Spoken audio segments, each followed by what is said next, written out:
U.S. President Donald Trump has tested negative for coronavirus, according to his doctor Monday, as the president heads to Florida for his first campaign rally since going to the hospital for treatment earlier this month. Mr. Trump appears at an airport rally in Sanford, Florida this evening as he spends the next 3 weeks trying to convince voters to put him back into the White House for a second term. Mr. Trump's doctor, Dr. Sean Conley, said Monday that the president's tests and other health data, in his words, indicate a lack of detectable viral replication. Mr. Trump's challenger, former Vice President Joe Biden, also tested negative for coronavirus, according to his campaign on Monday. Biden participated in a face-to-face debate with the president just days before Mr. Trump revealed he tested positive for the illness.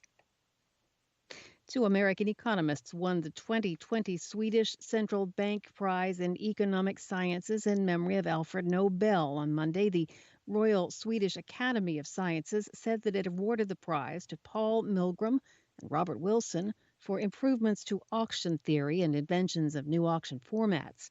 The honorees will equally split the $1 million award. The Nobel Prize in Economic Science was not included in Alfred Nobel's will. It was created in 1968 by the Swedish Central Bank in memory of Alfred Nobel to mark its 300th anniversary. The prize was first awarded in 1969. It has been funded by the bank since then.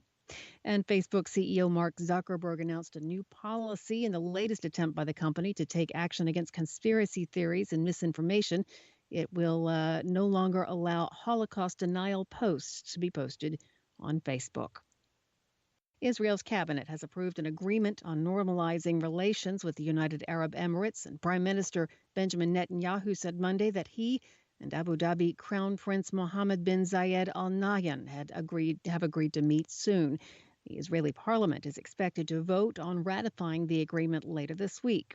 Netanyahu and Sheikh Mohammed spoke by telephone in separate statements Monday, said they discussed a range of topics, including peace and cooperation in the Middle East. Israel and the UAE signed the U.S. brokered agreement at a White House ceremony last month, where Israel also signed a similar deal with Bahrain. They are the third and fourth Arab states to make such agreements with Israel, following Egypt in 1979 and Jordan in 1994. Russian Foreign Minister Sergei Lavrov said Monday that no changes are anticipated to the format for peace talks over Nagorno-Karabakh after Azerbaijan proposed that its ally Turkey should be involved. Lavrov was speaking to reporters in Moscow after talks with Armenia's foreign minister, who said effective peace talks over Nagorno-Karabakh would only be possible after a full ceasefire between Azeri and ethnic Armenian forces. The area is a largely ethnic Armenian-populated enclave within Azerbaijan. Meanwhile, Azeri and ethnic Armenian forces accused each other on Monday of launching new attacks in and around Nagorno-Karabakh, increasing pressure on a humanitarian ceasefire intended to stop the heaviest fighting over the enclave in the past 25 years. Belarus police will now be permitted to use combat weapons in the streets if needed to respond to what the Interior Ministry described as increasingly radicalized mass anti-government protests. Police said they had detained 713 people at mass protests on Sunday, in which security forces used water cannon and batons to break up crowds demanding a new presidential election. Tens of thousands of Belarusians have demonstrated every weekend since an August 9th election in which President Alexander Lukashenko was declared the winner. His opponents say the result was falsified.